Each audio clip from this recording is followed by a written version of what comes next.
है आपका आज का बाजार में। मैं हूं आपके साथ पूजा त्रिपाठी और आप देख रहे हैं ET Now स्वदेश। और इस शो में अगले आधे घंटे हम आपको बताएंगे कि दिन भर बाजार का कारोबार कैसा रहा और इसी के साथ ही साथ कुछ अहम खबरें आई हैं मार्केट के दौरान और किस स्टॉक्स पर एक्शन दिखा है इसके चलते, इस पर भी बातचीत करेंगे और साथ ही आपको ये भी बताएंगे कि बाजार के दिग्गज का क्या मानना है इस मार्केट में। लेकिन चलिए सबसे पहले शुरुआत करते हैं मार्केट की चाल पर। और आज हमने देखा कि काफ़ी अच्छी रिकवरी, हफ्ते की शुरुआत काफ़ी अच्छी हुई है और अच्छी रिकवरी के साथ बाजार क्लोज भी हुए हैं। निफ्टी देखिए करीब 56 अंक ऊपर, सेंसेक्स में 237 अंकों की मजबूती। बैंक निफ्टी हालांकि अगर देखें तो वो लाल निशान में बंद हुआ है। और दिन भर का कैसा कारोबार था, कहाँ पर एक्शन देखने को मिला, ये समझ लेते हैं। और हमारे साथ मानसी जुड़ चुकी हैं पूरी डिटेल्स के साथ। मानसी, गुड आफ्टरनून, बताइए। बिल्कुल, तो यहाँ पर आप देखिए अच्छा सेशन, और इनफैक्ट अच्छा इसलिए क्योंकि 6 दिनों की लगातार गिरावट देखने के बाद भारतीय बाजार में आज रिकवरी अटेम्प्ट होती हुई दिखी और इस अटेम्प्ट में भारतीय बाजार कामयाब भी नजर आए। निफ्टी सेंसेक्स में हरे निशान के साथ क्लोजिंग हमने देखी और एक फ्लैट क्लोजिंग बैंक निफ्टी में देखने को मिली। स्टॉक स्पेसिफिक मूव्स कई सारे देखने मिले। ITI लिमिटेड से शुरुआत करेंगे क्योंकि कंपनी ने हाईएस्ट सिंगल डे गेन 26 मई 2022 के बाद तक के देखें। आज अच्छी बढ़त के साथ में बढ़िया तेजी पर ट्रेड्स नजर आया। उसके ठीक पीछे कैम्स का स्टॉक भी, कंपनी के मैनेजमेंट से हमने बातचीत की और इस बातचीत में यही पता चला कि कंपनी का मैनेजमेंट अपने कंज्यूमर्स को लेकर, कारोबार को लेकर काफ़ी हद तक पॉजिटिव है। कन्विक्शन काफ़ी था उनकी बातचीत में। फंडामेंटली स्टॉक्स ने काफ़ी अच्छा परफॉर्म किया है। आज भी अच्छी तेजी के साथ ये परफॉर्म करता हुआ दिखा और आने वाले दिनों के लिए भी एक्सपर्ट्स का ये मानना है कि स्टॉक में काफ़ी अच्छी परफॉर्मेंस देखने को मिलेगी। कमोडिटी प्राइसेस में जो गिरावट, डिक्लाइनिंग ट्रेंड है, उसका पॉजिटिव इंपैक्ट FMCG प्ले पर देखने को मिला। HUL, Pidilite, गोदरेज कंज्यूमर जैसे स्टॉक्स इसी के चलते फोकस में रहे और क्रूड में जो एक करेक्शन आता हुआ दिखा है, इसका इंपैक्ट कई सारे सेक्टर्स, कई सारे स्टॉक्स पर पड़ता दिखा। लेकिन ONGC, ऑयल इंडिया, MRPL जैसे काउंटर्स में इसमें कंसर्न्स नजर आए क्योंकि क्रूड में गिरावट हमने देखी। ऑफकोर्स रिफाइनिंग मार्जिन्स भी हमने बहुत ही पहले आपको बताया था, जब क्रूड में क्लियरली एक उबाल आता हुआ दिखा था, जब रिफाइनिंग मार्जिन स्टॉक्स में कप मूव नजर आ रहे थे, उसमें से कब निकलना है वो भी हमने आपको सही समय पे दिखाया था। रिफाइनिंग मार्जिन से जुड़े स्टॉक्स में करेक्शन का बिल्कुल इंपैक्ट नजर आया। HDFC bank, Infosys, HUL, Asian Paints जैसे स्टॉक्स ने दिन भर बाजार को संभाला और Reliance, Tata steel, SBI, ONGC जैसे स्टॉक्स में कमजोरी नजर आई। Sector specific financial services, FMCG, IT और फार्मा जैसे सेक्टर्स थे जो कि दिन भर बाजार में काफी एक्शन दिखा रहे थे।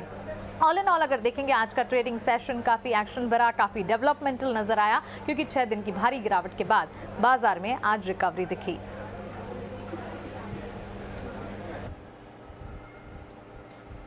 ऑलराइट मानसी, बहुत बहुत शुक्रिया ये सब जानकारी देने के लिए। तो अच्छी रिकवरी के साथ बाजार में क्लोजिंग देखने को मिली और जैसा कि मानसी बताई थी कि आज सेक्टर स्पेसिफिक एक्शन भी काफ़ी अच्छा देखने को मिला दिन भर बाजार में। लेकिन चलिए अब आगे बढ़ते हैं और हमने काफ़ी सारे एक्सपर्ट से भी बात की इस मार्केट में और मेटा कैपिटल एडवाइज़र के पंकज जाजू ने हमसे खास बातचीत में कहा कि बाजार में निवेश का ये सही मौका है और उनके मुताबिक बैंकिंग, टेक्सटाइल शेयरों में निवेश के भी शानदार मौके नजर आ रहे हैं।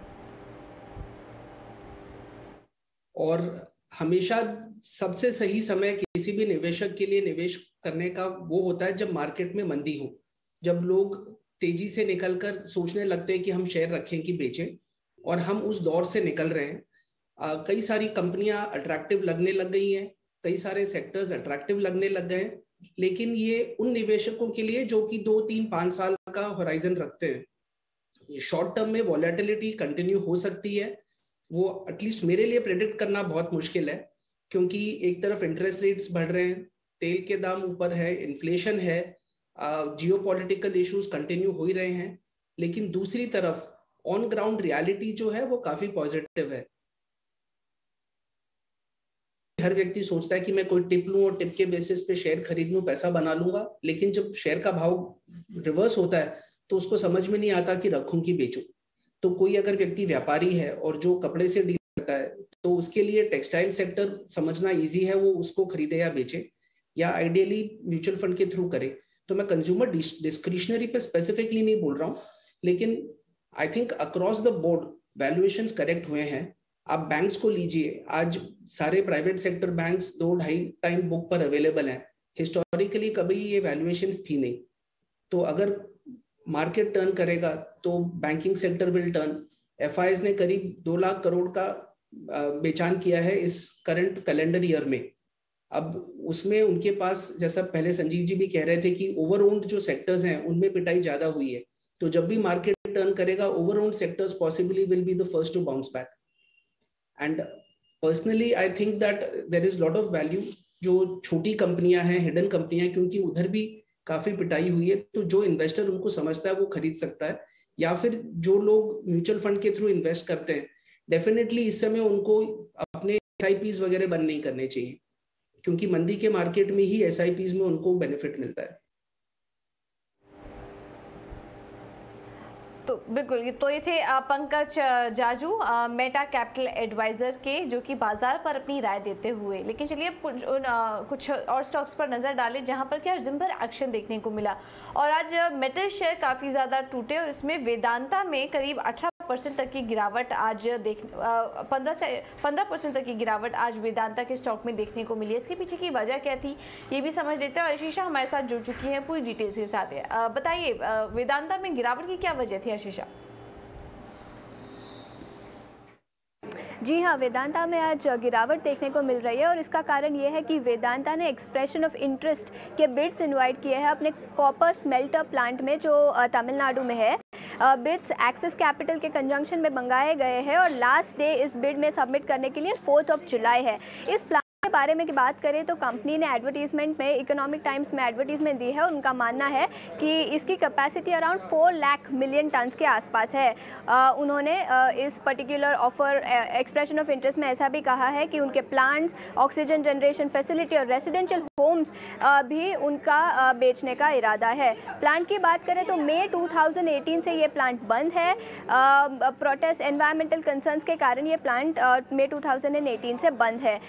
कॉपर जनरेशन ये जो यूनिट है उसका एबिटा लॉस अराउंड $1.2 बिलियन के आसपास था 2022 में, और ये क्योंकि ये प्लांट बंद है और एबिटा लॉस भी जनरेट करता है, पोर्टफोलियो में, वेदांता के पोर्टफोलियो की बात करें तो ये प्लांट इतना इम्पोर्टेंट नहीं है। इनफैक्ट एनालिस्ट का ऐसा मानना है कि क्योंकि ये प्लांट बंद है और बिकॉज एनवायरमेंटल कंसर्न्स भी है, कोर्ट में ये मैटर चल रहा है, उसके कारण कितने टेकर्स मिलेंगे कंपनी को इस पर्टिकुलर प्लांट के लिए, वो उसके ऊपर भी एक क्वेश्चन आता है। और एक रीज़न वेदांता के गिरने का ये भी हो सकता है कि ओवरनाइट कमोडिटी प्राइसेस में हमने डिक्लाइन देखा। एल्यूमिनियम प्राइसेस की बात करें तो लास्ट 7 डेज़ में अराउंड 8% का डिक्लाइन देखने को मिला।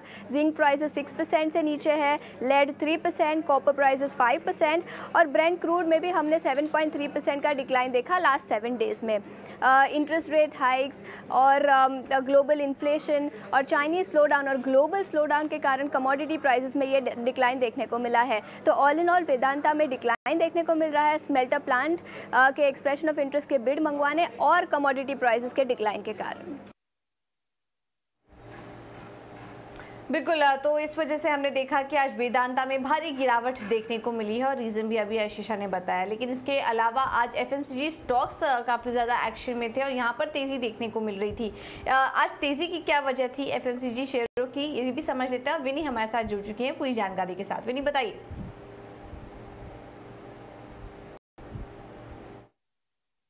Nifty FMCG index top sectoral gainer था आज के ट्रेडिंग डे में और ओवरऑल काफ़ी चमक रहा था। आज की वॉलेटाइल ट्रेडिंग में निफ्टी FMCG एक आउट परफॉर्मर बन चुका था ना। ओवरऑल देखें तो निफ्टी FMCG इंडेक्स है वो डिक्लाइन हो चुका है 12% अपने 52 वीक हाई से, तो ये ओवर ड्यू हो चुका था।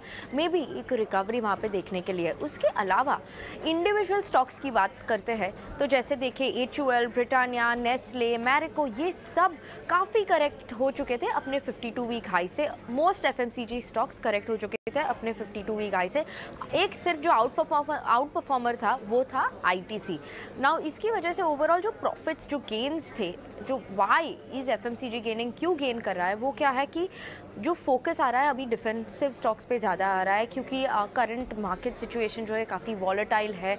ओवरऑल ग्लोबली भी सिचुएशन वॉलेटाइल है, तो इसकी वजह से डिफेंसिव स्टॉक्स पे फोकस ज़्यादा बढ़ चुका है।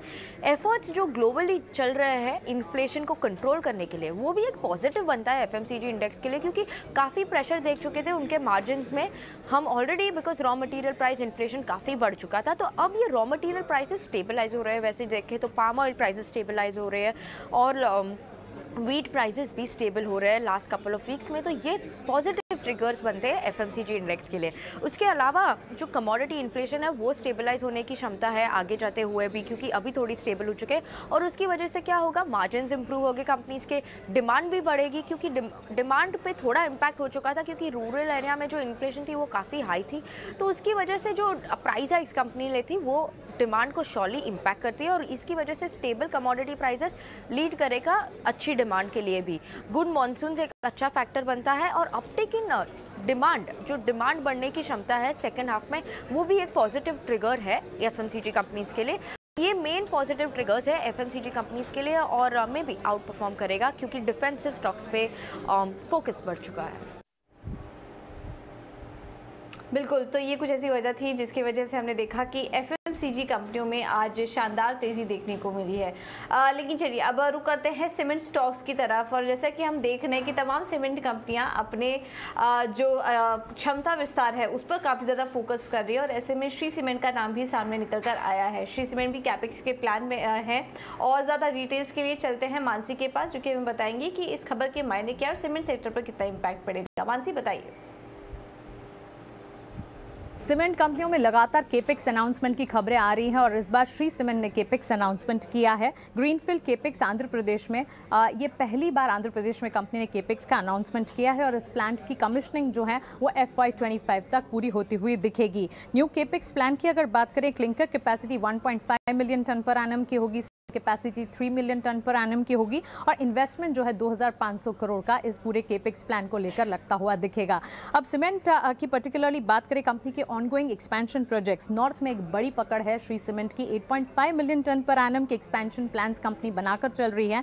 वहीं ईस्ट में 3 मिलियन टन पर एनम के एक्सपेंशन प्लान्स हैं, और ये दोनों एक्सपेंशन प्रोजेक्ट्स जो हैं वो अगले 2 से 3 साल में पूरे होते हुए दिखेंगे। अब आइए साउथ में, दक्षिण भारत में श्री सीमेंट की सिर्फ 3 million tonne per annum capacity है, जो कि कर्नाटक में है, और न्यू एडिशन जो कि अब कैपेक्स अनाउंसमेंट कंपनी कर रही है वो इन लाइन है कंपनी के कैपेसिटी एडिशन के गाइडेंस को लेकर। अब कंपनी की गाइडेंस क्या है? करंट कैपेसिटी जो कि 40 मिलियन टन पर एनम है, कंपनी चाहती है कि 2030 तक ये 80 मिलियन टन पर एनम तक बढ़ती हुई दिखे, और इसी के चलते ये लेटेस्ट अनाउंसमेंट्स केपेक्स से जुड़े पर्टिकुलरली कंपनी कर रही है।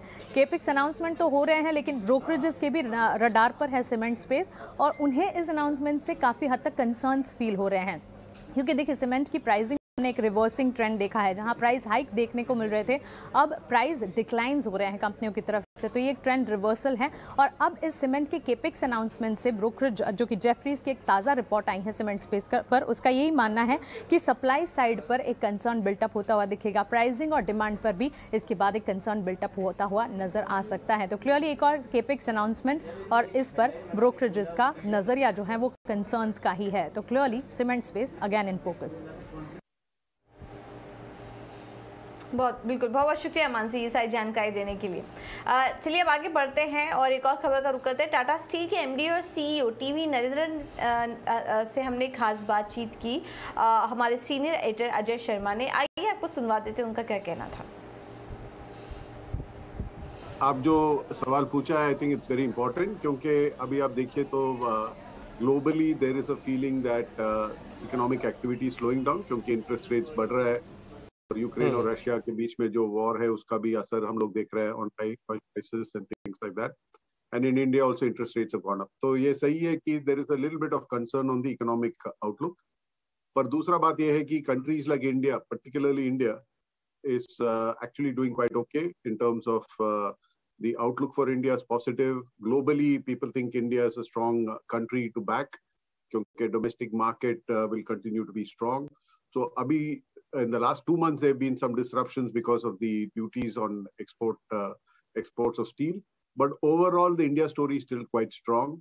Infrastructure पर जो focus है India में, that's very good for steel consumption. And India is a good place to produce steel, क्योंकि India में iron ore है, it's a competitive place to produce steel. And जैसे आपने बोला, most of the steel companies have repaired their balance sheets. They are much better equipped to deal with downturn, if any, than in the past. But I think at a fundamental level, the growth outlook for India continues to be strong, and Indian companies will continue to grow in India, and other companies will look at investing in India. Right. Mister Nandan, एक आखिरी सवाल आपसे, वो ये है कि जो demand supply dynamics चल रहे हैं ग्लोबली, उसके हिसाब से आपका वॉल्यूम आउटलुक इस समय कैसा है एज वी स्टैंड? क्योंकि प्राइसिंग आउटलुक तो मुश्किल है, एक कॉल लेना बहुत ज़्यादा ऑलरेडी नीचे आ गया है, बट आप अगर शेयर करना चाहें दोनों फैक्टर्स पे आपकी सोच कैसी है जो डेटा ऑन द टेबल है उसको देखते हुए अभी? श्योर। तो ग्लोबली आप देखिए तो growth of steel consumption outside China is been as strong as the growth of steel consumption in China. दूसरा बात यह है कि ग्लोबल ट्रेड ऑफ स्टील में आप देखिए तो main exporters used to be China, Russia, Ukraine. They are no longer as aggressive as they were in the past. Ukraine and Russia are not present as they were in the past. And China may be May महीने में export ज़्यादा हुआ है, but overall they are not aggressively pushing exports. So overall, if I look at it, there's a better balance in the steel trade, and which is good for a steel industry long-term stability point. Short-term जो issues है, prices often it's a volatile market. ये depend करता है कोल prices पे। कोल prices had gone to $675 when the Russia-Ukraine war had started. Now it is down to less than $400. So steel prices will also move up and down depending on coal prices. So that volatility is something we are used to living with. But overall, I think the steel consumption globally will be driven more by the infrastructure spend in Europe, spent on defense, also the spend on transitioning from the current economy to a green economy. So I'm quite positive that this decade will be better for the steel industry than the last decade. Alright, चलिए फिलहाल इस bulletin में मेरे साथ इतना ही, लेकिन आप बने रहिए, खबरों का सिलसिला आगे भी ईटी नाउ स्वदेश पर जारी रहेगा। नमस्कार।